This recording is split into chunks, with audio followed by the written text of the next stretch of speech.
Et bonjour à tous, ici c'est Serge Kakilembe du www.jctune.com et merci pour être fidèle au rendez-vous une semaine de plus pour notre crypto rapport. Et donc sans plus tarder, on va directement aller au programme pour le crypto rapport de la semaine du 17 au 25 septembre 2017. On a vraiment beaucoup de choses à voir et maintenant bon, rapidement un petit... PSA, donc Public Service Announcement. Donc ce qu'il y a, c'est que maintenant, voilà, j'ai vraiment envie de ramener beaucoup plus de choses dans l'émission. Maintenant, ben, vous connaissez mon visage, vous savez exactement qui je suis. Et donc maintenant, ben, on va directement sauter cette petite présentation. Ça, c'était dans une phase, on va dire, euh, de présentation officielle, histoire qu'on fasse connaissance. Ben maintenant, ben pour nous permettre d'aller rapidement et directement dans le vif du sujet, on va directement commencer les émissions immédiatement à la capture écran. Ok, donc ça c'est une dernière. Et donc là maintenant, on va directement passer au programme. Au programme, on a beaucoup de choses à voir. Donc, vous voyez déjà qu'il y a eu énormément de choses qui se sont passées dans le Bitcoin. Enfin, dans le Bitcoin, on a vraiment vu une grosse baisse dans le Bitcoin cette semaine-ci. Et énormément de volatilité. Donc, une grosse baisse. On atteint les 3000 $. Après, ensuite, on est remonté rapidement. Mais rappelez-vous que ça fait déjà 2 semaines, 2, 3 semaines que j'étais en train d'analyser et de voir un peu le top par rapport, comment dirais-je, ce sommet, donc ce niveau de résistance clé pour le Bitcoin et déjà prévoir une certaine correction. On a vu que les choses se sont passées, comment dirais-je, selon ce qu'on avait analysé ici tous ensemble. Donc maintenant, on va voir un peu quels étaient les catalyseurs qu'il y avait derrière, voir exactement ce qui s'est passé et pour l'analyse technique, cette semaine-ci, on va se focaliser que sur 2 crypto-monnaies. Donc d'un côté, on va faire le Bitcoin dollar et on va faire l'Ethereum dollar car ce sont les plus connus. C'est vraiment là qu'on a vraiment vu de fortes baisses. Il y a eu énormément de volatilité. Donc on va vraiment analyser ça. Donc histoire que on maintienne notre heure et que notre heure soit vraiment maximisée au maximum, vraiment rentabilisée au maximum. Alors on va vraiment se focaliser que sur ces deux cryptos. Donc même par rapport aux news, on va regarder les news et la forte correction des cryptos principalement pour le Bitcoin et l'Ethereum. Et donc, s'il y a eu le gros catalyseur qui a forcé cette baisse, et donc quand il y a une baisse, vous devez savoir qu'il y a quoi? Il y a une forte distribution, donc des personnes en ont profité pour prendre des bénéfices. D'un autre côté, on va regarder tous des news qui étaient réellement en relation avec, qui étaient les principaux catalyseurs, disons, pour cette principale baisse, principalement ce qui s'est passé en Chine, donc avec la Bank of China, le banning des ICOs, le shutdown, donc la fermeture de quelques exchanges, ce qui s'est aussi passé en Corée du Nord. Rappelez-vous, la semaine passée, je vous étais en train de vous parler, comment dirais-je, de la nouvelle activité de la Corée du Nord face au Bitcoin et aussi la fraude, parce qu'il y a eu beaucoup de vols de crypto émanant de la Corée, donc beaucoup de hacking au niveau des exchanges. Et ces hackers étaient principalement basés en Corée du Nord. Et principalement, c'était pour voler les cryptos et les bitcoins des activités minières en Corée du Sud. Donc, on va voir un article qui parle de ça sur Bloomberg et CNBC, plus aussi une petite vidéo bien rapide, enfin, dont je vous laisserai les liens en description, afin que vous puissiez la regarder à votre propre discrétion. On va voir aussi Jimmy Dimon, le CEO, donc le directeur général de JP Morgan Chase, qui a émis des critiques très fortes au sujet du Bitcoin. Et on va regarder aussi un article de Monsieur Jim Rickards, qui est un personnage très connu dans le monde économique, et ainsi de suite et tout ça. Et on va regarder ce que lui aussi pense. Il a écrit un très bel article qui date du 5 septembre, mais cet article, réellement, il est toujours d'actualité. Donc, tout ce qui concerne les cryptos, c'est toujours d'actualité. Donc, c'est de l'information en plus pour nous, c'est de l'éducation en plus aussi pour nous. Et ensuite, vu la demande que j'avais eue on m'a demandé, ça fait 3 semaines que un des fidèles auditeurs et ben, des personnes qui suivent le canal m'avaient demandé qu'est-ce que je pensais du Komodo. Alors là, j'ai fait mes recherches, j'ai regardé réellement ce qu'était le Komodo, j'en ai regardé l'utilité pour vraiment voir. Il faut toujours avoir la balance, comment dirais-je, fondamentale, savoir comment est l'offre et comment est la demande. Et bon voilà, donc on va analyser ça rapidement.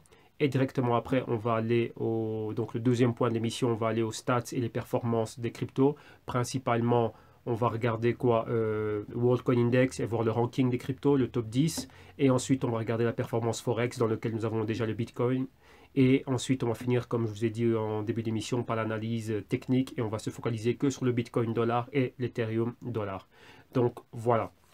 Donc ça, c'est ce qu'on va faire tout de suite. Donc là, comme je vous ai dit, pour éviter de prendre du temps, parce que parfois, bon, la présentation dure ça entre allez, 10-15 minutes, ben, je pense que c'est un temps qu'on devrait réellement utiliser pour analyser, regarder plus d'articles, aller un peu plus en profondeur dans d'autres choses. Donc comme on va skipper ces intros et on va les mettre et on va aller directement à, comment dirais-je, à la capture écran. On va commencer les émissions comme cela. Et dans un futur, ben, je mettrai sans doute un petit rectangle dans un des coins inférieurs ou supérieurs, comment dirais-je, de l'écran, ben, où il y aura aussi, on va dire, une présence faciale, donc une capture écran, donc allez, ma caméra, ma webcam, pour pouvoir me filmer aussi moi directement. Bon, sans plus attendre, on va directement la capture écran et on y va tout de suite. Merci et on se retrouve. On y va. Ok. Donc là, on est là et on va directement aller réellement dans le vif du sujet. Donc, comme vous voyez, on a pas mal de choses à voir. On a ici, on commence vraiment directement, on va se lancer dedans. On a les articles ici dont je vous parlais. On commence par le premier ici qui nous parle de Bitcoin Price Analysis or Rumblings from China play into week of distribution. Donc, vous voyez ici, on parle de distribution. Vous voyez, lorsqu'on a réellement une forte baisse dans les cryptos, faut comprendre, lorsque vous voyez une baisse, ça veut dire qu'il y a des gens qui sont en train de vendre. Donc, s'il y a des gens qui sont en train de vendre, il y a des personnes qui étaient rentrées à un certain niveau et donc là, ils en profitent pour prendre leurs bénéfices, mais il faut juste le bon catalyseur. Oui, on a monté le prix énormément et lorsqu'ils sont en train de vendre, ben voilà. Il y a des personnes qui vendent dans la panique, certains exchanges qui vendent, mais vous devez vous rendre compte de quelque chose. Si les transactions sont faites et que l'on voit le prix qui est en train de descendre, c'est que ces vendeurs trouvent des acheteurs d'un autre côté. Donc maintenant, la question qu'il faut se poser, c'est qui achète dans ces moments de panique. Et vous voyez qu'il y a des personnes qui ne sont pas en train de paniquer, qui savent exactement ce qu'ils sont en train de faire. Et là, c'est exactement faire quoi? Faire en sorte qu'il y ait des personnes qui sont en train de créer une panique, donc avoir un catalyste. Le catalyste parfait, c'était ce qui s'est passé avec le PB aussi. Donc, je vous rappelle, on avait analysé ça la semaine passée. Et d'un autre côté, ben, il y a des personnes qui achètent, mais qui peut se permettre d'acheter? Qui est assez malin, ou entre parenthèses, on pourrait dire qui est assez fou pour acheter dans un moment pareil? Ce ne sont que les grosses institutions et que les gros investisseurs. Rappelez-vous que dernièrement, on avait analysé qu'il y avait pas mal de grands investisseurs, de grands noms, de grandes institutions financières, de grands trusts, de grands fonds d'investissement qui commençaient à investir dans le Bitcoin. Donc, qu'est-ce qu'ils veulent? Ces personnes-là, il y a comment dirais-je, ne sont pas bêtes. Il y a une chose qui est clé pour tout investisseur, on n'achète jamais un actif qui est surévalué. Donc, qu'est-ce qu'on fait? On doit avoir un prix, donc on négocie. Donc, rappelez-vous que le trading, ça veut juste dire une négociation. Ce sont des commerçants et les commerçants négocient les prix. Donc, il faut négocier les prix, ils vont faire en sorte qu'ils soient rabaissés. Et quoi de mieux qu'un parfait catalyste, qu'un bon catalyseur, un gros boom pour créer un mouvement de panique et faire en sorte que tout le monde soit en train de vendre ses bitcoins et eux, pouvoir les racheter comme on dit, en solde. Donc, c'est vraiment faire leur marché. Et donc, vous avez vu que le bitcoin a atteint les 3000 $. Donc là, on va analyser, donc regardez un peu, c'est un spread de 2000 $. Donc, on est passé de 5000 $ de résistance à revenir retester l'ancien niveau de résistance qui était les 3000 $, 3000, 3200, elle est une fourchette entre 2800 et 3200 $, et réellement, nous pouvoir rentrer à 3000 et à 3000 piles, le marché s'est retourné à commencer à aller à la hausse. Et ça, comment dirais-je, c'est bien trop précis pour être un mouvement organique, si vous comprenez ce que je veux dire. Dans la panique, on ne fait pas des choses qui sont aussi précises. C'est qu'il y avait un mouvement et un point clé dans lequel eux voulaient rentrer et c'était réellement ce point-là. Donc là, on va le démontrer et on va prouver tout cela lorsqu'on va faire l'analyse du price action et de l'analyse technique. Comme ça, il n'y aura pas de doute et on verra les choses là, ici en live. Donc ça, c'est vraiment la grosse chose qu'il y a. Donc c'était une distribution. Donc là, maintenant, il y a des personnes qui ont profité de cette baisse pour réellement pouvoir rentrer et à s'accaparer, donc rentrer dans le mouvement du Bitcoin et réellement à bon prix. Donc voilà, donc ça c'était vraiment la grosse chose. Ensuite à l'analyse de l'article de la semaine passée par rapport au PB aussi, donc du Public Bank of China, donc la banque centrale chinoise. Et voilà maintenant ce qui s'est passé. Donc maintenant on continue, on va encore regarder un peu plus de news. Ici on va sur newsbitcoin.com, ah oui pardon. Rapidement, je vous donne l'adresse de la première page, c'était bitcoinmagazine.com. Et ne vous inquiétez pas, vous allez avoir tous ces liens directement dans la description de la vidéo. Ok, donc numéro 2, ici, qu'est-ce qu'on avait? C'était les news du 16 septembre. Donc, c'est encore une nouvelle news qu'il y avait ici. Il y avait une news que j'étais en train de regarder hier, mais bon, voilà. Oui, il y avait aussi, comme je l'ai dit en description, Monsieur Jimmy Dimon, mais là, on reviendra un peu plus sur lui un peu plus tard. Et vous voyez qu'on a toujours le problème de Beijing. Donc, vous voyez ici, Beijing sets deadlines for Bitcoin exchanges, customers to withdraw funds quickly.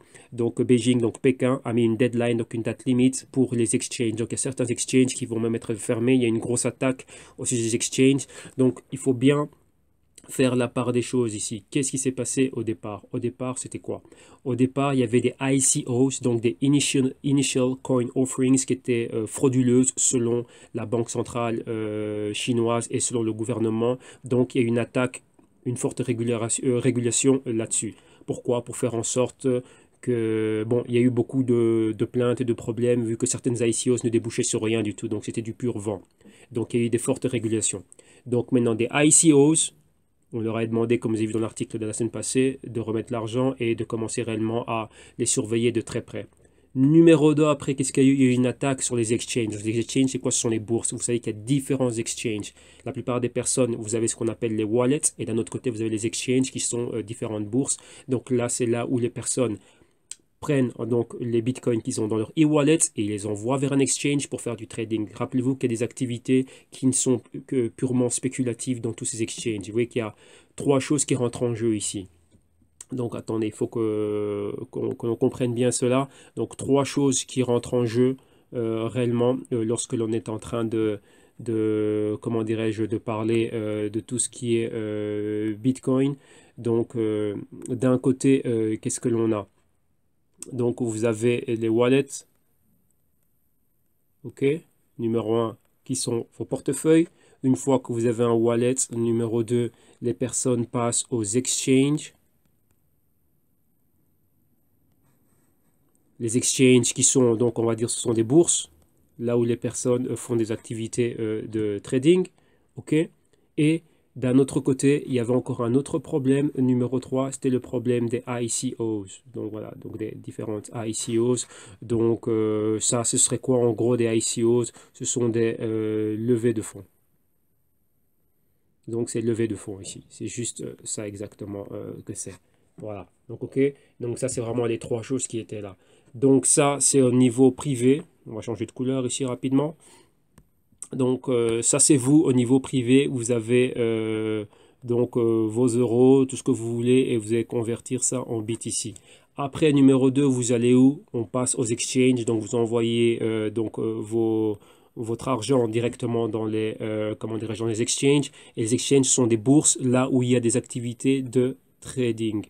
Donc ça c'est achat et vente de Bitcoin, donc c'est tout ce qui est buy and sell. Donc là, c'est les personnes qui viennent faire du trading spéculatif, intraday. Donc voilà, ils viennent profiter des fluctuations de prix vu qu'il y a énormément de volatilité.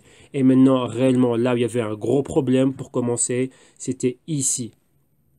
Donc le problème, réellement, il était ici. C'était au niveau des ICOs. Donc là, c'était vraiment le gros problème. Le problème était ici. Il y avait des ICOs qui étaient réellement frauduleuses. Et c'est là où le gouvernement et le PBC est intervenu. C'était vraiment ici au sujet de ces ICOs. Pourquoi? Ben, il y a certaines ICOs qui étaient frauduleuses. Donc vous voyez que maintenant, il y a eu un effet boule de neige. Ça a commencé par les ICOs.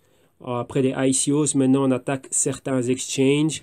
Et bien, vous voyez que, rappelez-vous si on avait vu un article lorsque je vous parlais de Hack, qui était le ETF de la cybersécurité, qui a encore continué à monter. Donc vous avez vu, bon là c'est un article que j'ai couvert dans le rapport en anglais qui parlait de Equifax. Donc il y a eu 143, plus de 140 millions, comment dirais-je, de comptes, enfin pas de comptes clients, mais de données de clients qui ont été hackées. Donc des données personnelles de credit score, numéro de sécurité sociale, nationale et ainsi de suite, tout ça aux États-Unis.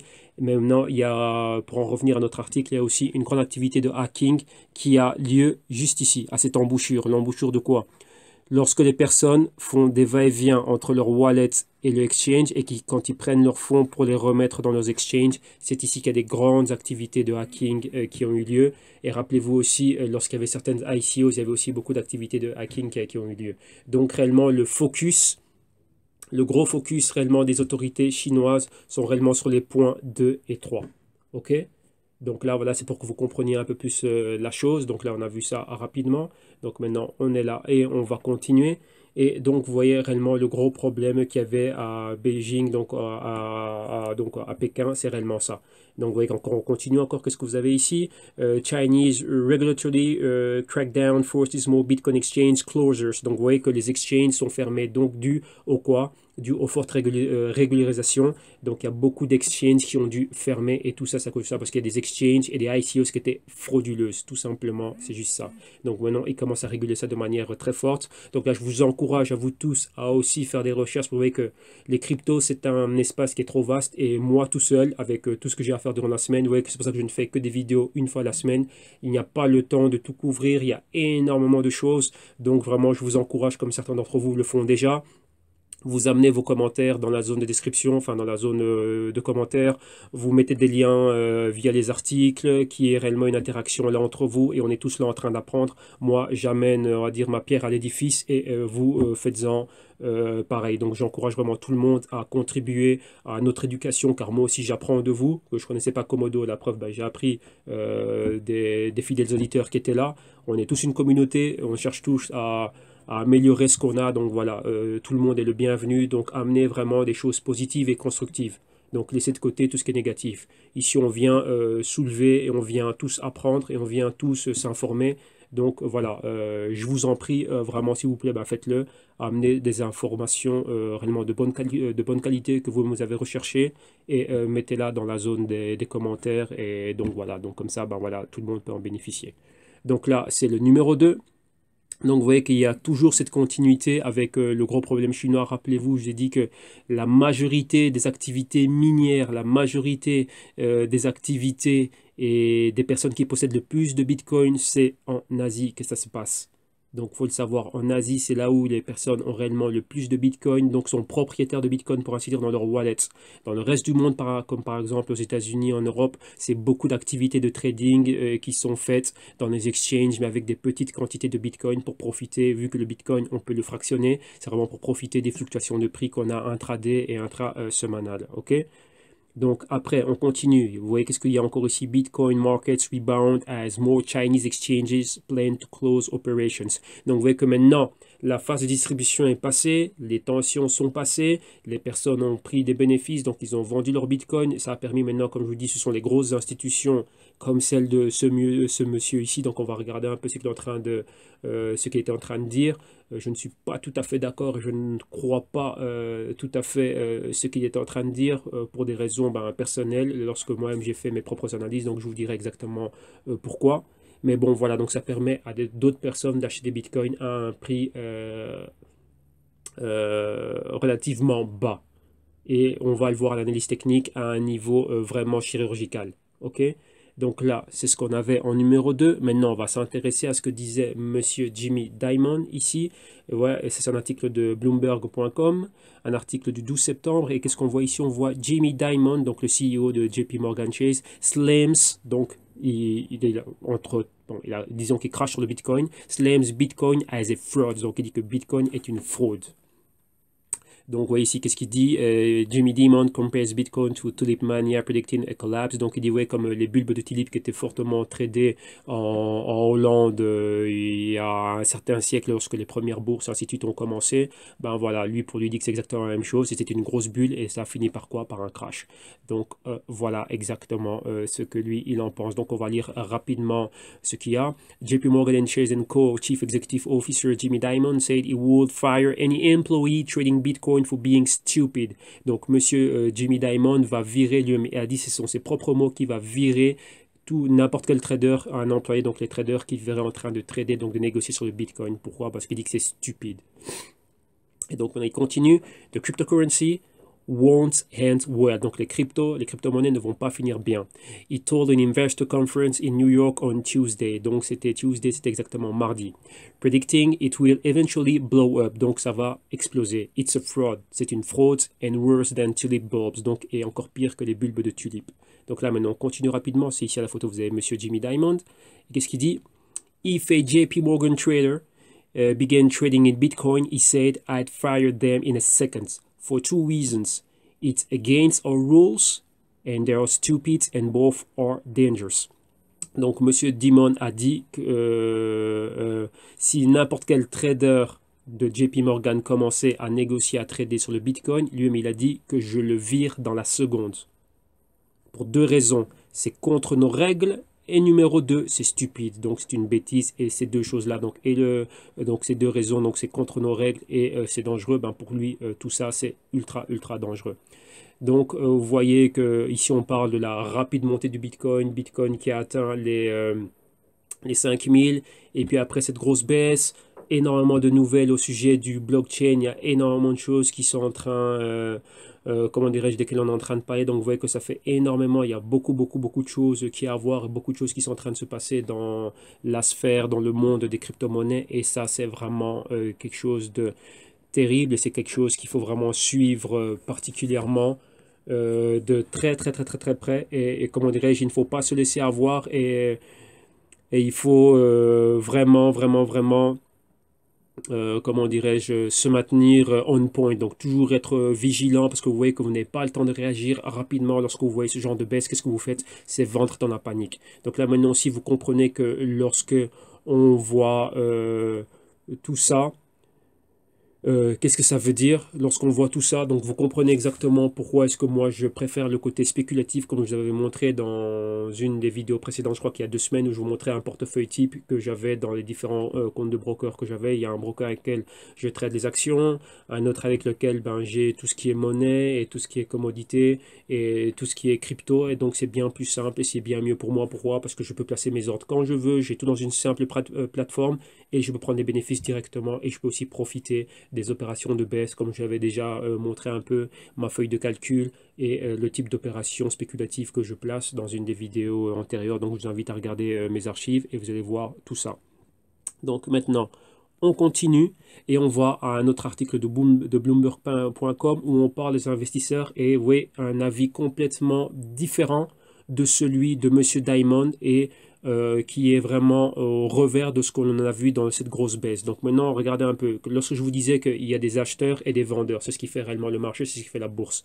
Lorsqu'on voit un catalyste comme celui du Bitcoin via du PBOC, donc de Public Bank of China, et qu'on a vu cette baisse massive, cette distribution, comme vous avez bien vu, le mot était bien souligné, distribution, il faut bien comprendre cela. D'un autre côté, il y a des personnes qui croient, comme le dit l'article, investors say being long Bitcoin is now the most crowded trade. Donc maintenant, c'est la chose la plus populaire au sein des investisseurs, c'est être long. Quand on dit qu'on est long position, c'est-à-dire qu'on est à l'achat. Donc des personnes cherchent à acheter du Bitcoin, et les investisseurs, vous devez savoir, lorsque l'on parle d'investisseurs, ce sont les institutions, ce sont les gros fonds d'investissement, ce ne sont pas les petits investisseurs, ce sont les grosses institutions desquelles on est en train de parler ici. Donc là maintenant, voilà exactement ce qu'il y a, et vous voyez qu'ici on revient exactement à la même chose. On va lire rapidement. Chinese regulators aren't the only ones getting nervous about the astronomical rally in Bitcoin. Donc les régulateurs chinois ne sont pas les seuls à devenir nerveux, être nerveux à cause de la montée astronomique dans le Bitcoin. Bullish bets, donc c'est-à-dire les paris. Bullish, donc c'est-à-dire les paris haussiers sur on the cryptocurrencies are now considered the most crowded trade in financial markets. Donc on dit bien que dans les marchés financiers, les positions longues, donc tout ce qui est l'achat de crypto-monnaies, c'est la chose la plus populaire, c'est ce que tout le monde est en train de faire maintenant. Donc on continue. According to fund managers surveyed by Bank of America Merrill Lynch, 26% cited Bitcoin surpassed the 22% who consider the most overheated wager to be the long trade on the Nasdaq Composite Index, shorting the dollar was third at 21%. Donc maintenant, voilà, rappelez-vous ce que je vous ai dit. Lorsqu'il y a cette baisse dans les cryptos, qui c'est qui achète? Les fund managers, donc ce sont les hedge funds et les gros fonds. Il y a eu la Bank of America Merrill Lynch a fait une enquête. Et maintenant, le résultat, c'était que 26% de tous ces hedge funds, de tous ces fonds managers étaient à l'achat, donc cherchaient à acheter du Bitcoin et achetaient du Bitcoin. 22 étaient dans des positions qui étaient aussi là pour acheter le Nasdaq Composite, et le reste était là pour vendre. Et en troisième position venait la vente du dollar américain, donc du Dixie. Donc, oui, numéro 1, 26% achat de Bitcoin. Donc là, ça fait beaucoup sur 100%, donc c'est plus d'un quart. 22%, près de quoi, ouais, donc un cinquième d'entre eux étaient là pour venir mettre des trades à la hausse dans le Nasdaq Composite. Donc c'est principalement les entreprises qu'on appelle les FANG. Donc les FANG, c'est Facebook, Apple, on le met dedans, Amazon, Netflix et Google. Netflix et maintenant Nvidia aussi, donc c'est FAANG, donc c'est ça ce qu'on appelle, donc c'est on va dire un acronyme pour ces compagnies-là qui sont les plus connues du Nasdaq. Et bien sûr vous avez aussi des compagnies comme Microsoft, ainsi de suite, mais vraiment les plus connues ce sont ces 5-6 compagnies-là. Donc vous voyez que maintenant ici on est vraiment en train, donc vous voyez que lorsqu'il y a une forte baisse, ça profite à qui? Les fund managers, donc les grands requins ils rentrent dedans pour pouvoir l'acheter. Donc eux ne sont pas bêtes, eux veulent des prix qui sont beaucoup plus bas. Pourquoi? Parce que je vais vous expliquer rapidement, on va retourner un peu à notre feuille de dessin. Hop là, pardon. Donc on retourne rapidement ici à notre feuille de dessin. On va dessiner. Vous devez comprendre que le marché va comme ça. Vous avez, lorsque quelque chose va super haut, vous avez ceci, et puis vous avez cela, puis vous avez ceci, et puis vous avez cela. Donc là, la tendance, on va dire que, on va mettre une autre couleur rapidement. La tendance, elle est comment? On va mettre un petit vert. Donc la tendance, elle est haussière. Donc ça, c'est ce qu'on appelle long, et ça c'est ce qu'on appelle aussi être bullish. Ok, donc ça c'est quand on est à la hausse. Ok, voilà. Maintenant vous devez comprendre qu'il y a des phases dans le marché. Lorsqu'on atteint un top, donc c'est parti ici. Là, c'est ici on appelle ça les zones de résistance. Ça ici ce sont les zones de support. Et mais maintenant, ces mouvements-là que vous voyez là, ça, ce sont ce qu'on appelle des mouvements de distribution. Ok, vous avez des mouvements de distribution, et les distributions, elles ont toujours lieu lorsqu'on arrive à des tops. Donc, c'est quoi? Ce sont tout simplement des prises de bénéfices. Donc, prise de bénéfices. Voilà ce que c'est qu'exactement. Et réellement, où c'est qu'on achète, où c'est que le smart money l'achète, il n'achète jamais dans le top. On n'achète jamais ici. Là, c'est là où on prend ses bénéfices. Le smart money, il est in ici. Il achète dans ces points-là, dans ces points de support. Donc, vous voyez que maintenant, quand vous voyez que les fonds managers, ils veulent tous acheter du Bitcoin, ils ne vont jamais acheter dans les zones de résistance. Ils vont attendre toujours qu'il y ait une baisse des prix considérable et ils vont rentrer là. OK? Là, vous voyez que le Bitcoin est dans une tendance haussière. Bon, là, mon dessin ne ressemble plus à rien, mais bon, voilà. C'est comme ça. Donc, vous avez qu'à rebobiner, vous verrez chacune des phases. Là, vous voyez que vous avez la résistance ici et le support là. Et les fonds managers, ils achètent toujours lorsqu'on a des points, ce qu'on appelle des retracements, donc des points de correction. Ils attendent qu'il y ait une forte distribution, qu'il y ait des personnes qui vendent. Les spéculateurs, vous voyez, comme moi, qui ont accès à des CFDs, donc des dérivés, nous on achète, on vend, ça nous est complètement égal ce qu'il y a.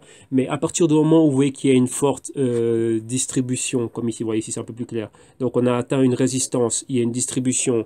Donc c'est quoi ici? Ça c'est le Bitcoin à 5000 et que ça redescend, ça atteint les 3000 et que ça remonte. Qu'est-ce qu'on a? On a de nouveau quoi? Si ça c'était les 5000 dollars et qu'ici on va dire c'est les 3000 dollars. Nous, qu'est-ce qu'on a à partir du moment où on voit le Bitcoin qui arrive ici? On a une opération gratis parce qu'on sait directement où va remonter le Bitcoin. Vous voyez?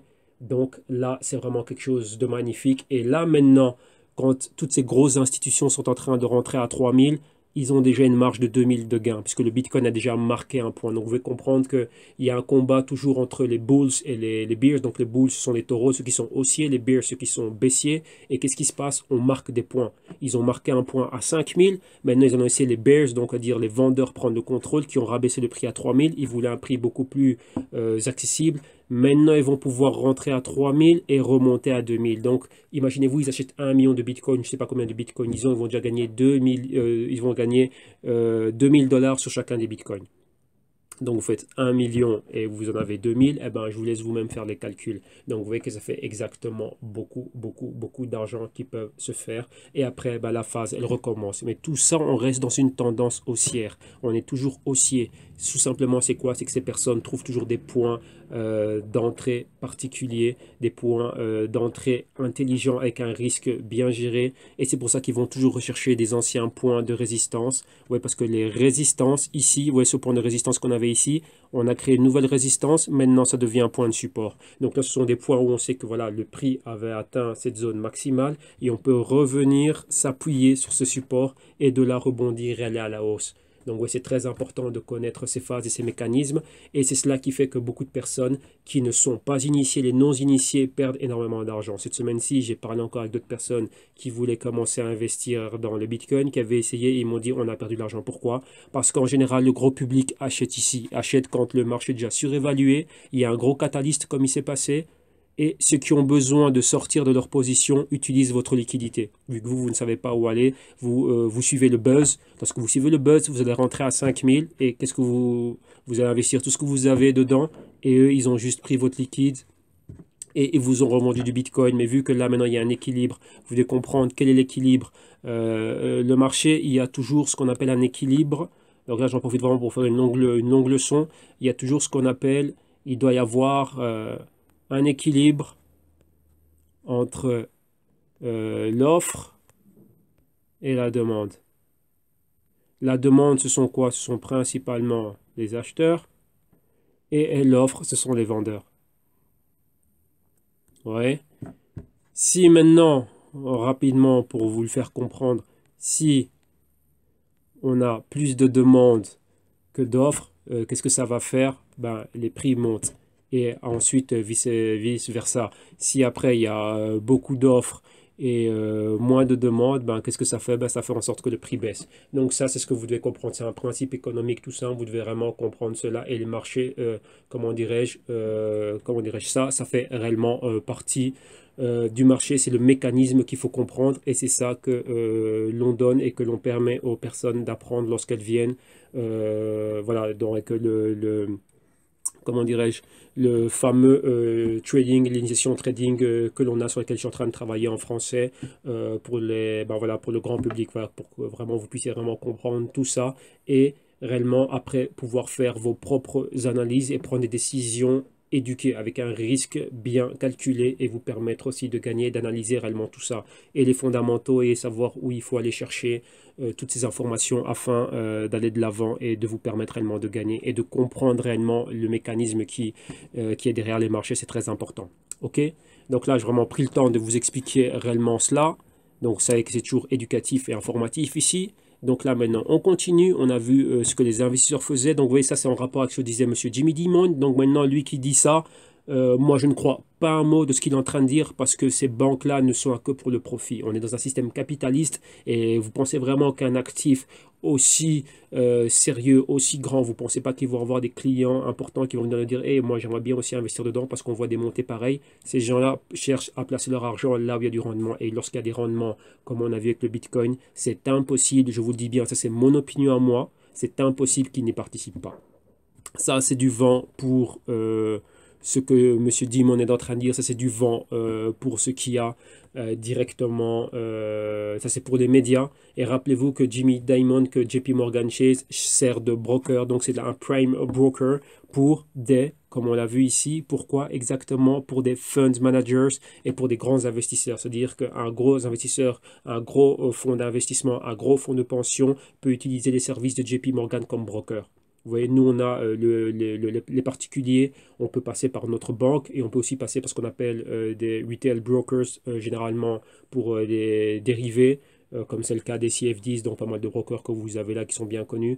Mais les larges institutions, les grosses institutions passent par des banques comme JP Morgan comme étant des brokers. Donc, eux aussi, ils sont là, ce sont des market makers et ce sont eux qui réellement font le marché. Des banques comme Goldman Sachs et ainsi de suite, tout ce que vous voulez. Donc, ils sont là pour prendre du profit et ça m'étonnerait fort qu'ils ne soient pas dedans. Mais comme je dis encore une fois, je le dis bien, ça c'est mon opinion à moi, sur base de ce que moi je sais et sur base de mes propres investigations. Donc là, on continue. Rappelez-vous que je vous parlais un peu de l'activité du hacking qui avait lieu et tout ça. Donc là, on est toujours dans Bloomberg Business Week, un article du 11 septembre. Ici, qu'est-ce qu'on a? North Korea, donc la Corée du Nord, is dodging sanctions with a secret Bitcoin stash. Donc la Corée du Nord, vous voyez qu'elle souffre énormément de sanctions maintenant avec tout ce qui est en train de se passer, toutes ces tensions géopolitiques et surtout géostratégiques. Et maintenant, qu'est-ce qu'elle a trouvé? Trouvé un nouveau truc, c'est quoi? S'attaquer au Bitcoin. Et ici, qu'est-ce qu'on, rapidement, on va lire le gros intitulé, c'est quoi? enfin les sous-intitulés, North Korean hackers, donc vous voyez les hackers de lesquels je suis en train de vous parler au début de l'émission, target South Korea's Ethereum exchanges. Donc rappelez-vous le petit dessin que je vous ai fait au début, que les attaques sont principalement lors des ICO, c'est des ICO frauduleuses, et numéro 2 aux exchanges. Donc quand les personnes sont en train de transférer des fonds de leur wallet aux exchanges, les hackers se placent là, à cette embouchure-là, où il y a vraiment toutes ces données qui sont en train d'en entrer, et ils viennent hacker pour voler les Ethereum ou les Bitcoin, et ainsi de suite. Rappelez-vous qu'il y avait un des fondateurs de Veritasium, à qui on avait volé des Ethos lors d'une ICO, et dans son exchange, c'est vraiment une grosse valeur. J'avais couvert cet article il y a, je crois, un mois, c'était durant l'été, et lorsque le hack était encore super haut. Et donc voilà, donc c'est des choses qui se passent. Donc là, vous voyez que ce n'est pas anodin, il sait réellement ce qui est en train de se passer.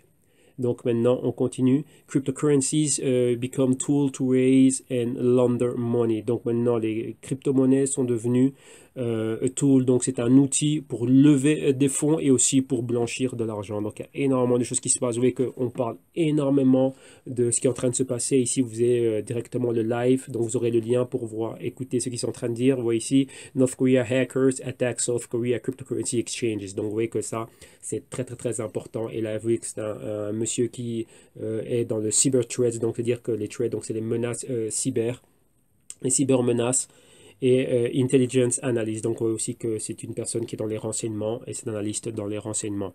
Donc voilà, donc l'article est là, il est bien long, donc vous verrez exactement qu'on est en train d'en parler. On parlait d'énormément de choses, donc là je vous mettrai exactement les liens et vous allez vraiment voir exactement ce qu'il y a et vous allez voir toutes les analyses qu'ils sont en train de faire. Comme vous voyez ici, ça c'est de Bloomberg. Donc North Korea hacks coincide with Bitcoin rally. Donc les hacks du nord-coréen a une forte coïncidence, une forte corrélation positive avec la montée du Bitcoin. Donc vous voyez ici le premier hack dans les exchanges, le second hack qui a été réussi et le third hack. Donc ce sont tous les vols et toutes les fraudes qui ont eu lieu. Et en complément avec cet article au sujet de la Corée du Nord, j'ai aussi ici, elle est où? Hop là, attendez, hein, parce que j'ai beaucoup de choses ici, voilà, hop là. On a aussi cette vidéo ici sur YouTube à laquelle je vous mettrai le lien, donc de CNBC, Bitcoin Mining, A New Way for North Korea to Make Money. Donc vous voyez que ça c'est du 13 septembre, après toutes les sanctions qu'il y a eu. Donc là on va jouer, on va juste... comment dirais-je, non, je n'ai pas envie de mettre à la télévision.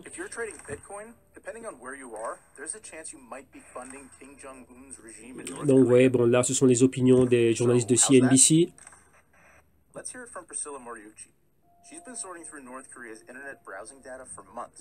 Voilà, donc là, vous voyez, la dame qu'on nous présente ici a fait un gros travail de recherche et d'investigation sur tout ce qui est en train de se passer en Corée du Nord et réellement analyser leurs activités sur le net. Donc là, je vais vous mettre le lien au sujet de la vidéo. Comme ça, vous allez vraiment pouvoir, comment dirais-je, le suivre à votre propre discrétion et voir vraiment tout son travail qui est vraiment très important et très intéressant. Vous voyez, comme ça, tout ça rentre réellement en relation avec ce qu'on est réellement en train de voir. Donc, ne vous inquiétez pas, cette vidéo aussi va être inclue dans la description de la vidéo bien plus bas.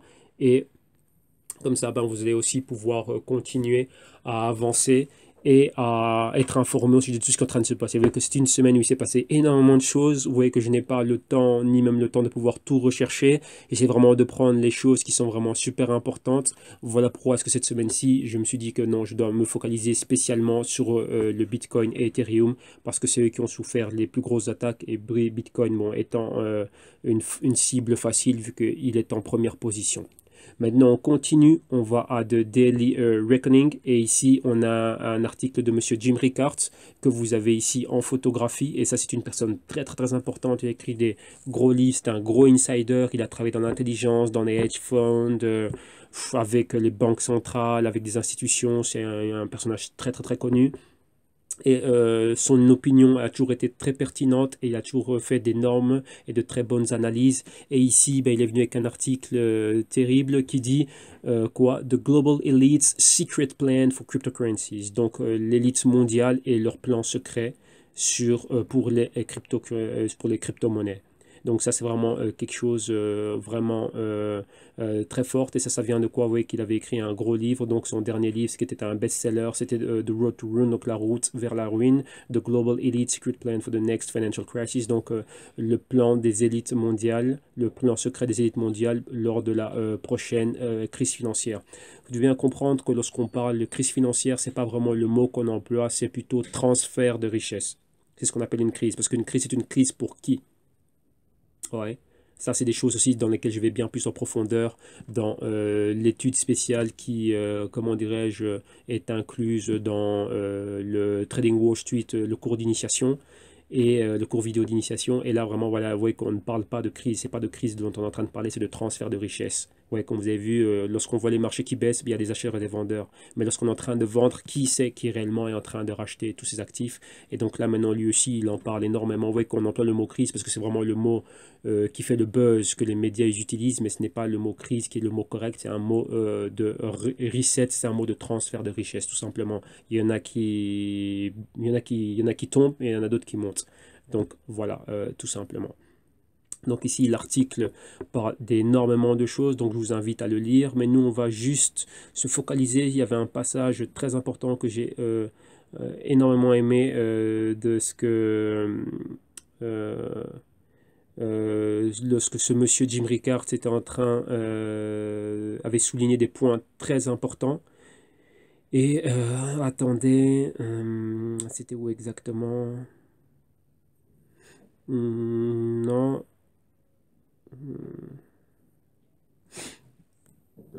Attendez. Voilà, on va commencer, on va juste s'attarder sur, à partir d'ici.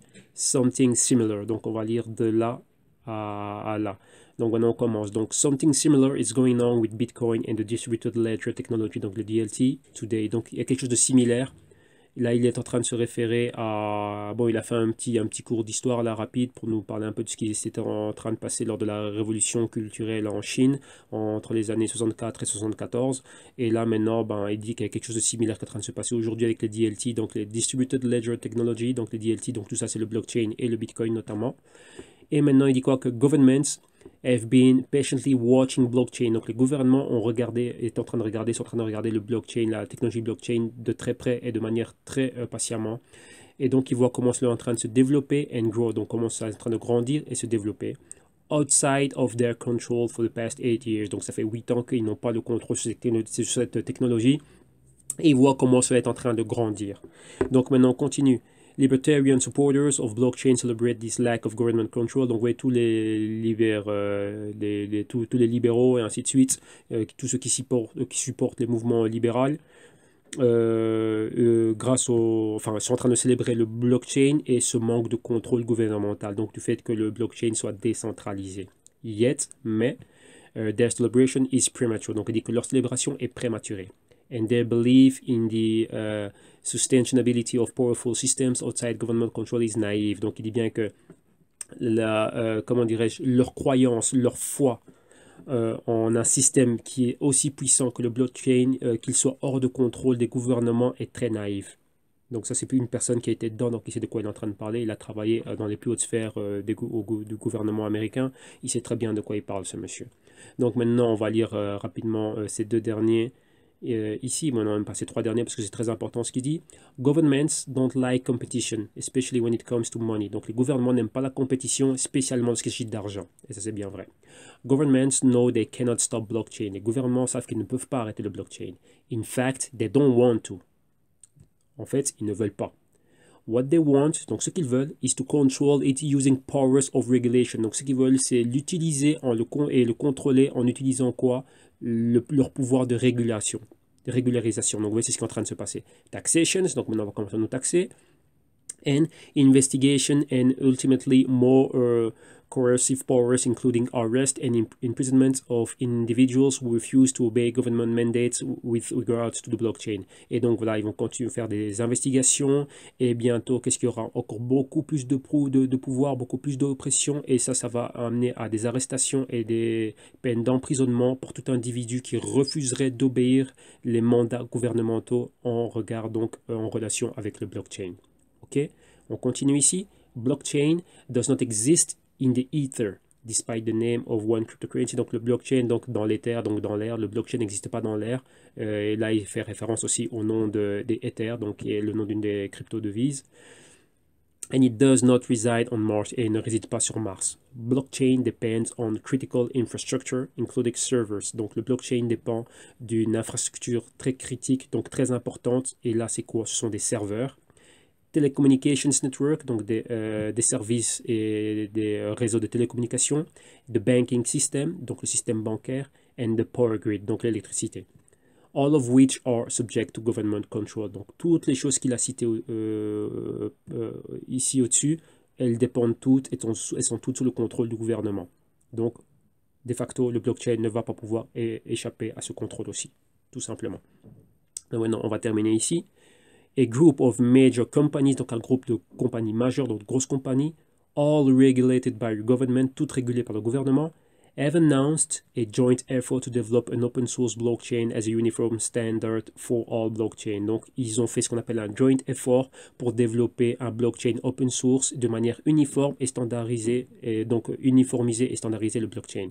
Rappelez-vous, ces compagnies blockchain applications, ces compagnies sont JP Morgan, Wells Fargo, State Street, Swift, Cisco, Accenture, the London Stock Exchange, Mitsubishi, UFJ, Financial. That's not exactly five guys in hoodies working in a garage. Donc ça, ce ne sont pas 5 gars avec un sweat capuche en train de bosser dans un garage comme la plupart des startups ont commencé. That's a sign of the corporate state consortium taking over. Donc ça, c'est un consortium de grosses corporations qui prennent le dessus. Rappelez-vous, il y a 2 semaines aussi, je vous ai parlé du UBS, la plus grosse banque d'investissement mondiale, qui est basée en Zurich. Et je vous ai passé leur white paper et leur page, et ils étaient en train de préparer quoi? Leur propre coin avec leur propre blockchain. Donc vous voyez que ça, c'est un réseau interbancaire. Rappelez-vous, j'ai dit, les grosses institutions sont en train de rentrer dedans. Ils sortent de l'ombre petit à petit et ils sont là. Ils le suivent de très près. Ils l'ont toujours suivi. Ils ont vu l'engouement que ça et maintenant ils sont en train de rentrer dedans. Donc vous voyez que lorsque vous voyez ces baisses massives, les banques centrales qui commencent à rentrer et ces grosses institutions, sachez que ce sont eux maintenant qui commencent à rentrer. Et c'est pour ça que je vous disais que je ne croyais pas ce que M. Jamie Dimon a dit ici, puisque lui aussi fait partie de ce joint effort. JP Morgan est ici, qui fait partie de ce joint effort. Lorsqu'on parle blockchain, on parle principalement de Ethereum et de Bitcoin. Alors comment peut-il dire ce qu'il est en train de dire ici? Vous voyez que ça n'a aucun sens. Donc oui, il ne faut pas croire ce que vous voyez et ce que vous lisez, même ce que moi je suis en train de vous dire. Vous devez aller de l'avant et faire vos propres recherches. Voilà pourquoi est-ce que moi je vous encourage à être toujours sur le pied de guerre, toujours sur le qui-vive, à aller faire vos investigations, vos propres investigations, vos propres recherches, analyser toutes ressources, tout ce qu'il y a, parce que lorsque vous investissez dans le Bitcoin, Ethereum ou n'importe quelle crypto-monnaie ou n'importe quel actif financier, c'est votre argent qui est en jeu, et ce sont ces grosses institutions qui sont derrière. Donc ici, ce n'est pas un jeu, c'est réel. Lorsque vous perdez, vous perdez. Et énormément de gens ont perdu. Il y a bien plus de gens qui perdent que de gens qui gagnent. Sachez-le. Là, je vous le dis. Donc, vous voyez que d'un côté, on peut pas être chaud ou froid. Là, le monsieur Dimon, qu'est-ce qu'il dit? Il ment publiquement en public, mais d'un autre côté, il fait partie d'un gros consortium. Et rappelez-vous aussi UBS qu'elle allait faire son utility, je crois que c'était Universal Utility, non, Universal USC. Universal Standard Coin, la chose qu'ils voulaient lancer, et aussi ils avaient quoi, des banques qui s'étaient joints à eux, Barclays, PLC et d'autres choses. Donc vous voyez qu'ils se rejoignent tous à un moment donné, ils ont tous la même idée, rentrer dedans et, comme on dit bien ici, taking over. Donc prendre tout le pouvoir, vu que eux ils ont les gouvernements derrière eux. Donc voilà, ça on arrête ici avec les articles. Donc ne vous inquiétez pas, tous ces articles vous allez les avoir. Et maintenant on va s'intéresser un peu à Komodo. Donc ça, c'est pour le fidèle auditeur qui me parlait toujours de Komodo. Donc là, ici, on est sur komodoplatform.com. Et réellement, on est en train de regarder un peu ce qui se passe avec Komodo. Donc vous voyez que Komodo a fait une grosse annonce. Komodo est en train de faire énormément de choses. Donc vous voyez un peu ici ce qu'il est en train de faire. Rappelez-vous ce que je vous disais toujours, que lorsque vous regardez une crypto, vous devez regarder son utilité. Donc qu'est-ce qu'elle a à offrir? Et est-ce que ce qu'elle a à offrir, est-ce que ça va réellement être là et être apprécié par la demande? Et quand les deux peuvent se joindre, il y a un boom qui se crée. Et là, vous allez voir, comment dirais-je, le prix monter. Donc, mais rappelez-vous aussi qu'il y a aussi des phases d'accumulation qui doivent se passer. Il faut qu'il y ait un maximum de personnes qui rentrent dedans. Donc maintenant, on va s'intéresser à Komodo. Et qu'est-ce que Komodo a à offrir? Donc, quelle est l'offre de Komodo? Donc on voit maintenant Komodo, qu'est-ce qu'ils font? Introducing DICOs in the ecosystem. Donc DICO, c'est Decentralized Initial Coin Offerings. Et là maintenant, qu'est-ce qu'ils ont? Ils ont comme simple, enfin le seul partenaire qu'ils ont, la première compagnie qui a accepté de bosser avec eux dans ces DICO, c'est Monez. Donc Monez will be the first to use DICO on the Komodo platform. Donc le Komodo, c'est une plateforme pour des ICO et des ICO décentralisés. Donc Komodo will own 5% of Monez and use the generated revenue for marketing. Et Agama Wallet in preparation for final release. Donc ils ont des ICOs décentralisés. Ils ont une compagnie qui va bosser avec eux, Monez, on a leur site internet ici, et ils vont créer eux-mêmes leur propre wallet. Et lorsqu'il y aura ces ICOs, il y aura 5% des revenus de Monez qui va aller à Komodo. Donc maintenant, on va voir un peu les 10 ICOs desquels ils sont en train de parler. Donc voilà, on a ça ici. Donc Decentralized ICO Platform, donc c'est ce que Komodo, tout simplement, c'est ce qu'ils font. Donc Komodo presents its decentralized ICO platform, DICO. This technology guarantees coin developers to launch a transparent coin offering while maintaining investors' privacy through Komodo's built-in privacy features. Donc Komodo présente les ICO, une plateforme de ICO décentralisée. Donc ICO, c'est Initial Coin Offering, donc offre initiale d'un coin, donc de monnaie digitale. Et cette technologie garantit aux développeurs de coin to launch a transparent, donc c'est-à-dire de lancer une offre de coin complètement transparente tout en maintenant la privacité des investisseurs à travers les built-in privacy, donc c'est-à-dire à travers le système que Komodo a mis en place. For the first time, donc pour la première fois, in cryptocurrency history, it's possible to issue and distribute native cryptocurrencies without a trusted third party. Donc pour la première fois, il est possible, pour la première fois dans l'histoire des cryptos, il est possible maintenant de lancer une crypto, donc de distribuer une crypto sans l'aide d'une tierce partie.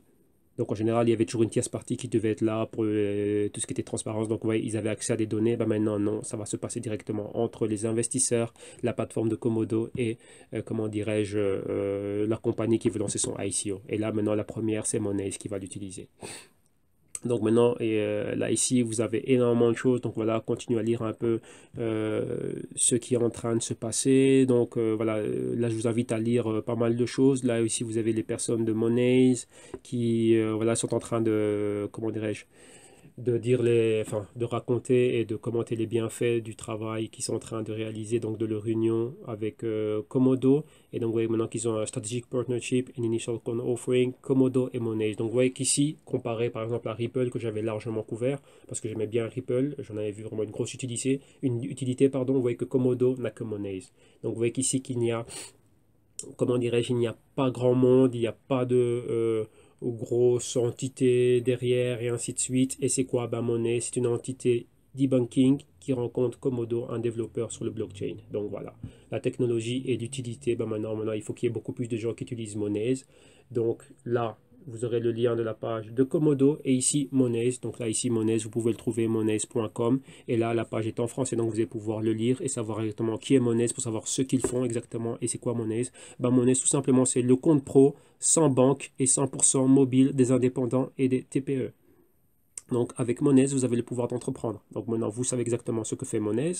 Et maintenant, ben, vous voyez que maintenant Monez s'est allié avec Komodo. Et donc voilà.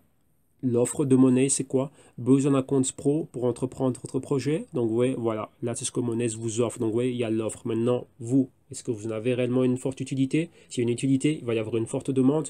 Donc, si Monez continue à grandir et qu'elle a, comment dirais-je, elle a directement, elle intègre et elle est en joint venture avec Komodo, eh ben, les deux iront main dans la main et vont continuer à monter. Donc vous voyez ici, tout ça c'est décentralisé, mais vous voyez que c'est loin des super grosses institutions qui ont un pouvoir et qui ont le gouvernement derrière eux. Donc vous voyez que là, je dirais, ce sont des entreprises qui sont en train de monter.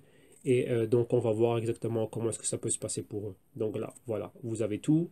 Vous avez les fondateurs, tout ce qui est en train de se passer. Donc là, voilà, vous allez avoir les liens de monnaie. Donc vous allez pouvoir étudier ça vous-même. Donc vous voyez ici, on a pris beaucoup de temps pour tout expliquer. Aussi en plus des petits dessins éducatifs que j'étais en train de vous faire. Alors là, maintenant, on va laisser tous les articles et on va aller vraiment à ce qui nous intéresse, nous. On va directement, enfin, tout nous intéresse, mais là maintenant, on voit principalement, comme je vous disais, se focaliser maintenant sur, on voit la deuxième phase, la phase de ranking et des performances des monnaies.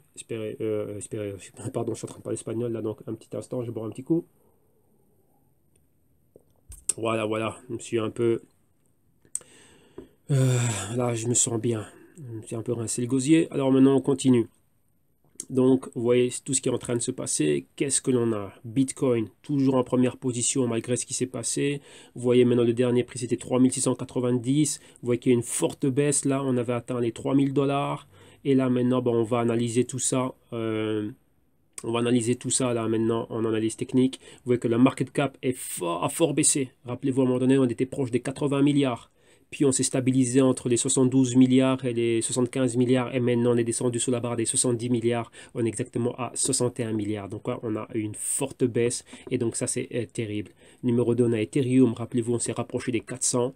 Et on est tombé maintenant, on est à 257. On a même atteint, si je pense bien, les 200. Et donc voilà, c'est vraiment terrible. Litecoin, vous voyez, voilà, on va juste se focaliser ici sur les charts. Ici, qu'est-ce que vous voyez? Le même patron dans toutes les crypto-monnaies. Lorsqu'on prend le top 10, tout le même patron. Donc on va donner le ranking rapidement. Bitcoin, 1, 2 Ethereum, 3 Litecoin, 4 Bitcoin Cash, 5 Ethereum classique, 6 Ripple, 7 Omisego, 8 Monero, 9 Dash et 10 BitShares. Donc vous voyez, toutes avec le même patron, toutes sont tombées et les seuls qui sont en train de rebondir, Bitcoin avait rebondi aujourd'hui, il y a une petite baisse de moins 0,4%, Ethereum à la hausse, Litecoin à la hausse, Bitcoin Cash à la hausse et du numéro 5 au numéro 8, tout à la baisse, fortement pour Monero et Dash qui est en train de monter d'1% et Bitcoin Shares aussi qui est en train de baisser. Donc vous voyez que ça a été terrible et là on en a vu principalement tous les gros catalyseurs et vous voyez que principalement lorsque le Bitcoin est atteint, vous voyez que il y a une connexion, une relation, une corrélation très forte avec toutes les autres crypto-monnaies. Donc c'est fortement contagieux. Donc si la tête est atteinte, voilà, le reste du corps ne répond plus. On va dire que Bitcoin, c'est vraiment la tête. Donc c'est vraiment le capitaine ici. S'il est atteint, tout le monde est atteint.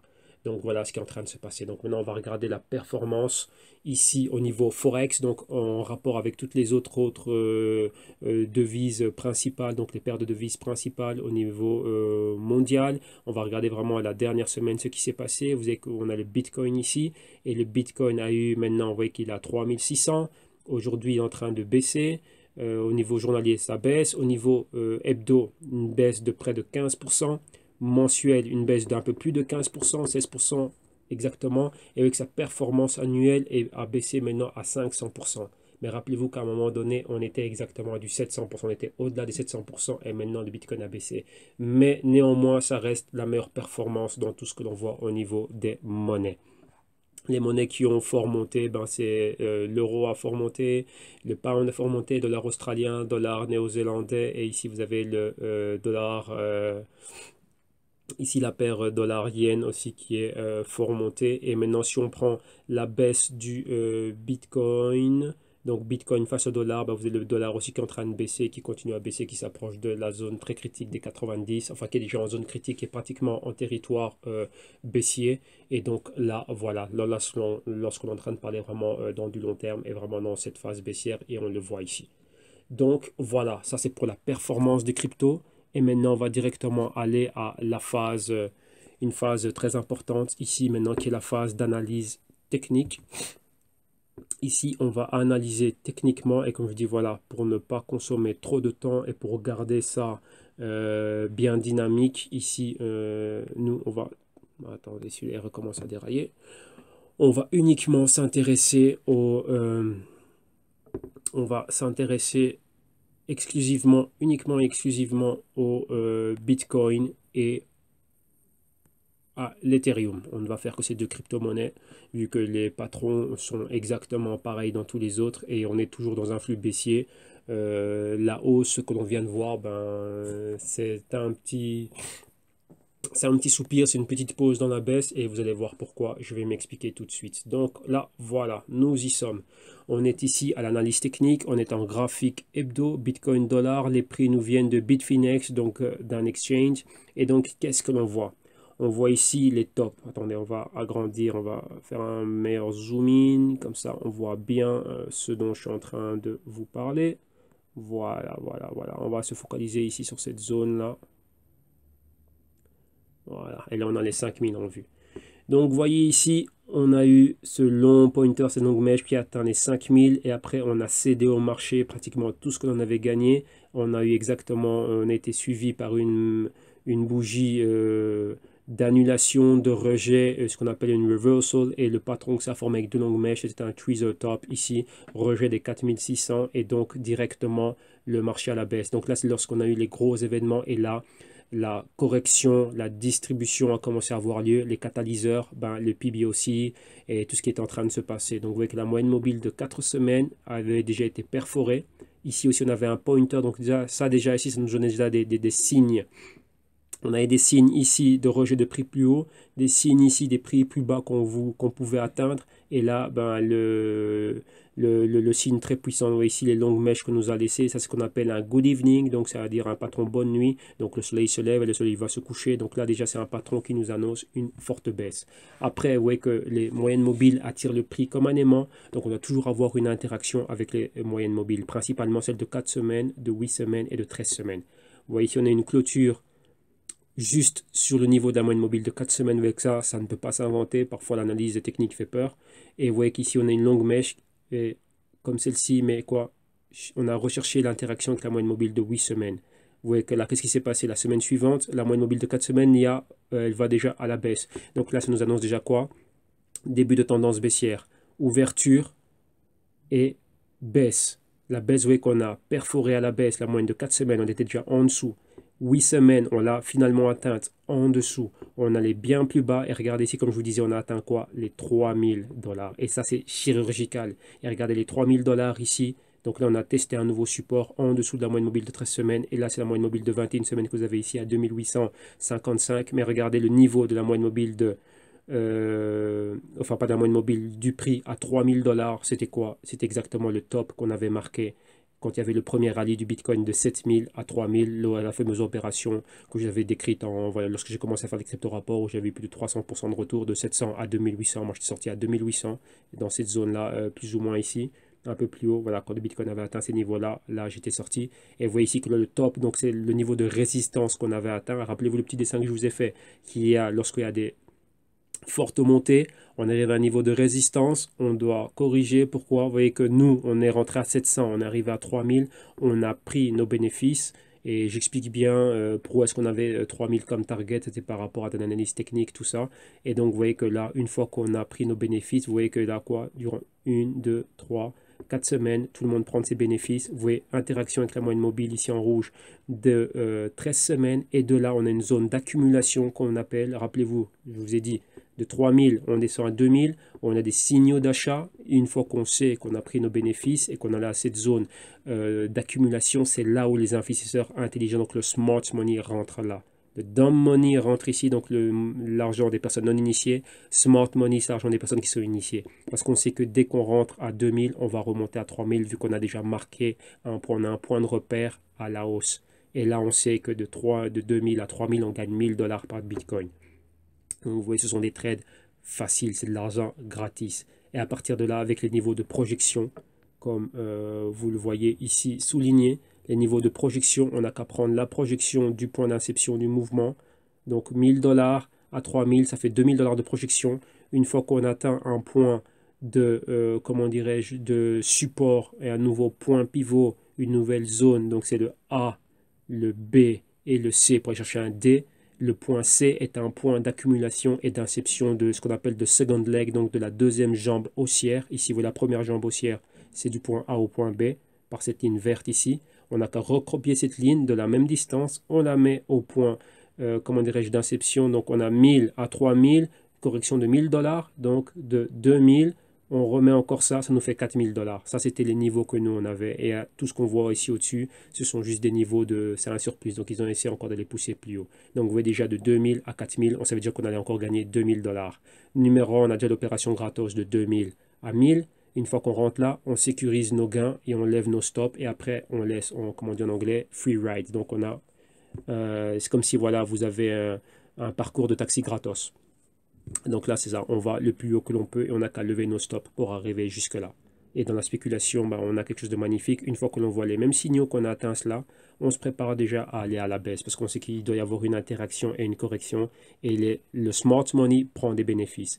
Il doit avoir juste le parfait catalyste et énormément de personnes qui vont rentrer. Pourquoi? Pour utiliser leur liquidité, leur vendre nos bitcoins et nous sortir. Tout simplement, c'est ça. Et donc, vous voyez que maintenant, on va avoir la même chose qui est en train de se repasser, sauf que maintenant, on a une plus large extension. On a atteint les 5000 $. Donc, on est 1000 $ au-dessus de la target. La target était ici, 4000. Donc, exactement 3870. On est allé jusqu'à 5000. Vous voyez qu'on a un fort rejet d'encadrement, c'était 4600. On va dire qu'on est à 600 $ de plus. Ça, ce sont des mouvements, des points de rejet, mais c'est vraiment le point où le marché réellement s'est stabilisé. C'était 4500. Vous voyez qu'on n'a jamais réussi à aller plus haut. On a toujours eu des fermetures en dessous des 4600. Donc, une fois qu'on a eu ça, on a exactement la même chose. Sauf que maintenant, vous voyez, on a une semaine, 2, 3, 4 semaines baissières. On n'a que 2. Et ça, rappelez-vous, on appelle ça des pointers. Ça nous montre juste vers où on peut aller. Vous voyez ici, on avait ce pointer qui nous montrait vers où on pouvait descendre. Boum, on a été là. Rappelez-vous qu'ils ont des probabilités. On a toujours des zones. Ce n'est pas une science exacte, chirurgicale, à part ce point-ci. Et c'est pour ça que ce point-ci, vous ne pouvez pas le faire lorsque vous êtes, soi-disant, un marché libre, donc un free market, avec des intervenants à une psychologie moutonnière normale.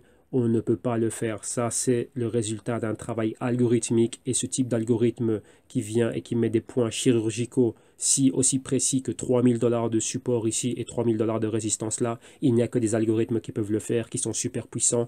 Et ceux-là sont les algorithmes des banques centrales, des grosses institutions, JP Morgan et j'en passe, et toutes ces banques-là. Il n'y a qu'eux qui ont cette puissance de feu pour faire ce genre d'opération. Et pile poil, lorsqu'ils sont arrivés là, ils ont acheté.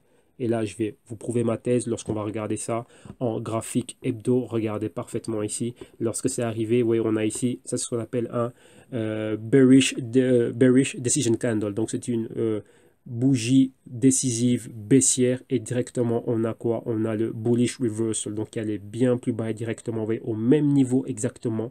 Au niveau de fermeture de la baissière, il y a un niveau d'ouverture de la haussière et qui renverse la tendance directement. Et ça, ce n'est pas possible à faire si on n'a pas la puissance de feu qu'ont ces grosses institutions. Et ça nous marque ici un quoi? Un top entre 3000 et 3200, comme nous l'avions analysé. Et regardez, c'est quoi? C'est le niveau ici d'une moyenne mobile. Et ça, c'est trop chirurgical. Ça, ce sont des algorithmes qui savent exactement quels sont les niveaux qu'ils ont déjà prédéterminés. Et donc ça, c'est impossible à faire de manière organique. Donc voilà. Là, vous l'avez. Comme je vous dis, que vous le croyez, que vous ne le croyez pas, ben voilà, les choses elles sont ce qu'elles sont. Il faut savoir détecter ces choses-là. Et maintenant, lorsque l'on sait ça, on sait, nous, on a ce qu'on appelle un edge. Donc, on a un avantage. On sait, l'avantage, c'est quoi? C'est qu'on est initié, on sait ce qu'on est en train de faire. Et ça nous évite de perdre de l'argent. On a des niveaux où on sait qu'on prend nos bénéfices et on se tire rapidement. Et ce qui reste dedans, ben, c'est ceux qui se font, qui vont à l'abattoir. Et c'est ce qui se passe. Parce que vous savez bien qu'il y a énormément de personnes qui sont en train de perdre de l'argent. Probablement vous qui êtes en train d'écouter et en train de regarder cela, vous avez perdu de l'argent. Donc voilà, la chose est là, vous devez être réaliste. À la fin de la journée, ici, il n'y a qu'une seule chose qui compte dans les marchés financiers.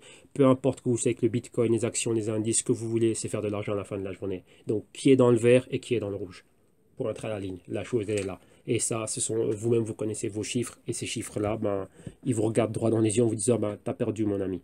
Donc voilà, vous devez apprendre. Donc vous voyez pourquoi je n'arrête pas de bassiner, de rabâcher toujours l'éducation financière. Il faut apprendre ce qu'on fait, car tous les articles qu'on a vus vous avez bel et bien démontré quels sont les grands acteurs, comme l'article de M. Jim Rickards que vous avez bien montré qui rentre dedans. Les élites financières sont dedans et ce sont eux qui font ce genre de mouvement-là. Ça, c'est trop chirurgical, c'est trop parfait et ce n'est pas organique. Ça, c'est algorithmique. Voilà. Et là, qu'est-ce qu'on a? Rappelez-vous que ça, c'est un pointer. Donc, vous voyez ici, j'ai déjà mon analyse qui est déjà prête. Moi, je vois encore les cryptos aller encore bien plus bas. Il me manque encore 2 semaines baissières ici. On doit atteindre la moyenne de 13 semaines. On a déjà atteint, il y a déjà eu une interaction, mais on a besoin d'une fermeture à ce niveau-là et on va atteindre la moyenne de 21 semaines. Là, on nous montre qu'on va clairement aller toucher, vous voyez, cette ancienne zone de résistance comme je l'ai dessiné. Maintenant, c'est une zone de support. On va venir ici et d'ici, on aura un bounce pour remonter plus haut. Donc ici, il y a déjà la petite flèche. Donc on pourrait même baisser jusqu'à 2000 $. Et de 2000 $, ils vont rentrer et là, le Bitcoin est vraiment, vraiment, vraiment bon marché pour eux. Rappelez-vous que ce sont des grosses institutions qui ont accès à la Banque Centrale Européenne, qui ont accès à la Fed, à tout ce que vous voulez. Ils peuvent emprunter de l'argent à un taux d'intérêt très bas. Et ce qui fait que maintenant, ben voilà, il y a une chose magnifique qu'on appelle taux d'intérêt bas. Et en même temps, on a quoi? On a les politiques de QE, donc de quantitative easing. Rien n'empêche une banque centrale d'acheter du Bitcoin. Rien n'empêche à des gros investisseurs de prendre de l'argent qui vont rembourser à un taux d'intérêt pratiquement nul et de prendre du levier par rapport avec tout ça. Donc vous voyez que maintenant pour eux, ben, ils vont remonter le Bitcoin et le Bitcoin va revenir à 5000 et il ira même encore plus haut. Ça, sachez-le. Tout simplement. Donc si on vient à 3000, 3000 encore plus 2000 et encore 2000 encore, donc le Bitcoin va aller facilement, le Bitcoin va encore doubler, puis le Bitcoin reviendra à 5000, de 5000 ira à 7000 et de 7000 à 10 000. Là, je vous le dis, on verra tout ça au courant 2018. Mais maintenant, ils ont besoin de le rabaisser à un maximum, que ce soit avantageux pour eux de rentrer. Parce que ces gens ne rentrent pas quelque part s'ils ne savent pas d'avance qu'ils vont gagner. OK? Donc là, pour le Bitcoin, en résumé, qu'est-ce qu'on a? Attendez-vous à avoir encore plus de mouvements baissiers et atteindre cette zone ici. On l'a déjà atteinte, la zone a déjà été atteinte. Les 3000 $ ont déjà été atteints. Donc vous voyez que ce qu'on avait analysé les semaines auparavant, ça a déjà été atteint. On a déjà touché cette zone-là. Maintenant, tout ce qu'il y a, c'est avoir vraiment une consolidation parce qu'on a besoin de ce qu'on appelle une zone d'accumulation. Une zone où ils vont rester tranquilles. Et le signal d'achat, ça va être une fois qu'on va être en zone d'accumulation, une bougie verte au-dessus de la moyenne mobile de 4 semaines, comme c'est le cas ici, et de là, on repart à la hausse. Donc dans cette zone ici, on va voir, on va attendre que la moyenne mobile de 4 semaines maintenant arrive dans les zones de 3200. Et ça, il y aura encore plus de baisse. Ok, donc voilà. Donc vous voyez que je me suis vraiment étendu bien largement pour vraiment bien tout analyser. Et maintenant, on va regarder l'Ethereum. On a fait, comme on a fait avec l'Ethereum, on va faire pareil avec le Bitcoin. Parce qu'ici, c'est... Excusez-moi, ici c'est vraiment très sérieux. Donc ici, avec l'Ethereum, on a exactement la même chose. Rappelez-vous, on est dans un mouvement haussier. Donc vous voyez le mouvement haussier comme il est là, la zone de résistance, la distribution. Rappelez-vous, j'ai des distributions de combien? De 4 semaines. 1, 2, 3, 4. Ça ici, c'est une zone d'accumulation. Vous voyez, le mouvement est latéral et de là, on remonte. On est remonté où? Regardez, les tops ici étaient de 400 $. Là, boum, 400. Rappelez-vous, ce sont des probabilités. Ce n'est pas toujours ultra chirurgical, mais ce sont des zones. Donc, ce sont des zones de prix que nous on détermine. On sait que voilà, d'après nos projections, on peut aller là. Lorsqu'on voit ce mouvement ici, l'inception de ce mouvement, vous voyez ce qu'on appelle de first leg. Donc, exactement de combien là? De 50 $ à ici 400 $, mais avec une clôture ici à 375 $. Vous voyez qu'on a le mouvement exactement de 325 $. Ici, on a la distribution, donc cette correction qu'on appelle prise de bénéfice. Les amounts de Fibonacci, c'est plus ou moins 50%. Donc de là, on prend la distance du mouvement, on la met ici une fois qu'on a trouvé notre point de support, notre point pivot, notre point de range trading, donc de sideways movement, donc de mouvements horizontaux, point d'accumulation. Et là, maintenant, c'est fortement toujours déterminé par un certain patron technique, patron de bougie japonaise. Vous voyez ici, c'est quoi? Ça, c'est un bullish reversal et inside week candle. Donc, vous voyez, la baisse ici est annulée directement par une bougie haussière qui annule complètement la baisse et qui le met en maintien. Donc là, on est en lévitation. Et une fois que le support est confirmé, c'est lorsqu'on a une clôture au-dessus d'un moyenne mobile de 4 semaines, comme c'est le cas ici. Et de là, on a un fort mouvement de hausse et on est aussi en dehors des fluctuations de prix de la grande bougie baissière. Donc on l'a pulvérisé complètement, on l'a complètement annulé et là maintenant on rechange la tendance. Vous voyez, d'ici on va à la hausse. Donc vous voyez, à partir de ce moment-là, on sait qu'on a ça, on peut acheter de manière agressive ici ou attendre la confirmation au-dessus de ce niveau-là, donc 250 pour aller vers la hausse. Et rappelez-vous, je vous avais déjà déterminé toutes ces opérations spéculatives, comment j'allais les faire auparavant. Il y en a même une qu'on avait mis ici en live, donc vous avez vraiment pu suivre tout ça. Pour ceux qui seraient nouveaux, je vous invite à regarder ce qui s'est passé par le passé, et, enfin tout ce qu'on a en archive. Et vous voyez qu'on est remonté où? Première target, les 400, on les a atteints. Donc voilà, c'était là. Maintenant ici, on a quoi? Ethereum, c'est un point bien particulier. Chaque actif a sa particularité. Ici, on a une double distribution. Donc il y a eu la première distribution, les gens sont rentrés et encore on a une deuxième distribution. Donc vous voyez la même interaction avec les moyennes mobiles 4 semaines, 8 semaines, 13 semaines, point de convergence, on est en dessous de toutes les moyennes mobiles. Vous voyez ici, interaction avec moyenne mobile de 21 semaines, on a perforé, on a atteint 26 semaines ici qui est en train d'apparaître, vu qu'on commence à avoir un peu plus de données. Et si maintenant on regarde la projection maximale pour l'Ethereum, donc, vous voyez, une fois que l'accumulation va avoir lieu, ici la deuxième accumulation va avoir lieu, on va recommencer à remonter. Donc, encore quoi? Une phase d'accumulation de mouvements horizontaux et directement après quoi? Confirmation au-dessus de la moyenne de 4 semaines avec des bougies strong, donc des bougies puissantes et décisives haussières. On va remonter au 400 et lorsqu'on prend la première jambe, donc rappelez-vous le A, le B, le C, on est toujours dans le mouvement horizontal, donc c'est ce qu'on appelle un bullish flag, donc un drapeau haussier. D'ici, on aura encore le même mouvement pour remonter là. Et lorsqu'on a qu'à prendre first leg, second leg, ça nous donne un Ethereum à 520 $. Donc ça, une fois qu'on va remonter à la hausse, qu'on va revenir au 400, 375, 400 et qu'on va pulvériser cette zone, donc on aura une bougie décisive comme celle-ci ou comme celle-là qui clôture au-dessus de ces niveaux-là. Sachez qu'on ira vers l'Ethereum à 500 et 521, même 550 comme max. On va aller chercher cette résistance de canal haussier. Nous restons toujours haussiers dans les cryptos. Les cryptos sont toujours haussières. Rappelez-vous, ce n'est qu'une phase de distribution. Maintenant, il faut être un initié pour pouvoir analyser ça correctement, savoir quels sont les catalyseurs. Regardez rapidement les fondamentaux. Les fondamentaux, c'est quoi?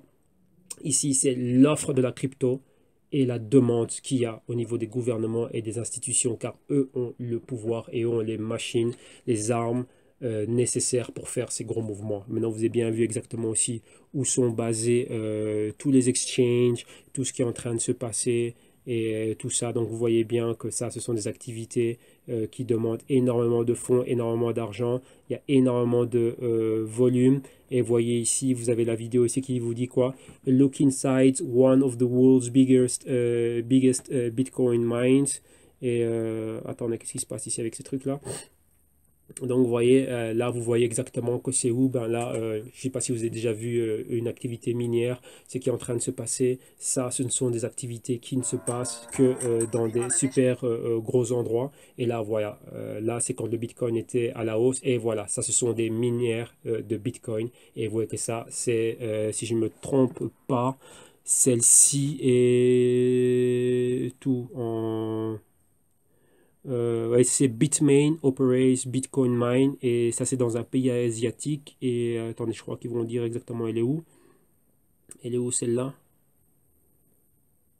voilà, en Mongolie, Ordos, Inner Mongolie. Donc voilà, voilà, vraiment dans les zones rurales de Mongolie, vous avez des minières de Bitcoin. Bloomberg, elle est là, donc vous voyez que c'est immense, comme des fermes. Vous voyez, c'est comme les fermes que nous avons. Maintenant, on a ces activités-là de Bitcoin. Donc rappelez-vous, je vous ai bien dit que toutes ces activités-là, elles sont en Asie, elles ne sont pas en Europe. Ici, nous avons des exchanges, des personnes qui ont des petites quantités de Bitcoin et qui vont faire des exchanges et des opérations spéculatives. Mais là-bas, c'est là-bas où l'argent réellement est mis. Voilà les grosses équipes qu'ils ont, voilà tout ce qu'ils sont en train de faire. Donc je vais vraiment vous laisser avec ça. Comme ça, vous allez vraiment pouvoir le voir. Vous voyez tout ce qu'il y a. Et rappelez-vous aussi, lorsque je vous parlais de Nvidia, Nvidia qui fait toutes les cartes graphiques qui sont utilisées, c'est la carte de référence pour toute compagnie qui est dans les opérations minières. Ah, vous voyez, encore ici, on vous parle du PBOC, Public Bank of China. Donc vous voyez que tout ça, c'est réellement toujours d'actualité. Et donc voilà, donc vous voyez exactement c'est quoi les exchanges, ce qui se passe. Vous voyez ici 20 000 clients pour Bitmain. Donc c'est balai, c'est quelque chose de très très très grand. Donc vous voyez que c'est une grosse activité, il y a énormément d'argent. Et ce genre d'activité, vous n'en avez pas ici, elles sont toutes en Asie. Donc vous devez comprendre que lorsque l'Asie éternue, ben, le marché Bitcoin prend un gros coup de froid. Donc voilà, là non, vous voyez ça 100%, vous le voyez réellement. Voilà ce que sont réellement les activités et vous voyez exactement ben, ce qu'il y a. Ici, vous voyez qu'on parlait des prix avant la forte baisse que l'on a eue. OK? Donc voilà, il y a aussi Wire Asia Manager, on voit que même voilà, toutes des personnes sont en train de travailler là-bas parce que c'est là-bas que tout est en train de se passer et non ici. Donc voilà, qu'on ne vous détrompe pas, qu'on ne vous trompe pas. Vous voyez qu'il est très important de pouvoir vous-même faire vos propres analyses et vos propres investigations et savoir réellement confirmer les informations que l'on a et que vous voyez. Donc ouais, parce que voilà, comme je dis encore une fois, c'est votre argent, c'est vous qui êtes en train de faire cela, c'est votre activité, ce sont vos sous et c'est tout ce qui va avec. Donc voilà, on va arrêter ici et voilà maintenant, ben, merci à vous encore une fois pour avoir été avec moi. Ici, vous avez ma page internet, le www.jccum.com. Cliquez sur le petit drapeau français, vous êtes redirigé vers la page de solutions ici. Et vous avez exactement tout ce qu'on offre comme solution. Vous savez qu'on est intermédiaire pour des grosses institutions. Donc voilà, on a pas mal de services qui vont dans ce sens-là. On a tous les médias, donc cette vidéo elle va être ici, elle va être publiée là, encore d'autres vidéos d'éducation financière, les collaborateurs que l'on a, vous connaissez de tout ce blabla, ou me contacter directement, le mieux c'est Viber et WhatsApp et Facebook Messenger, là on est là, et voilà ici vous avez l'aparté qui sommes-nous, donc en cliquant dessus, voilà maintenant vous avez un peu plus, comment dirais-je, ici l'équipe et exactement voilà le mot exactement de tout ce qu'on est en train de faire et de tout ce qu'il y a en français, en anglais. Et pour la petite actualisation, oui, maintenant le PDF, donc voilà, le cours d'initiation est fait. Il est terminé sous format, on va dire, lecture, format PDF digital. Il est là, il est fin prêt. Et maintenant, je commence la phase d'enregistrement. Donc, on va dire courant octobre, il sera fini. Comme ça, tous ceux qui veulent apprendre à faire tout ce que je suis en train de faire ici et comment réellement être bien éduqué, prendre des décisions éduquées, du risque bien mesuré, bien calculé, voilà, ça va être dedans et le prix est vraiment super accessible et voilà, ça va être une bonne information. Ok, donc là, je vous laisse ici. Merci à vous tous. Passez un excellent week-end et on se retrouve la semaine prochaine. Ok, merci à vous. Bye.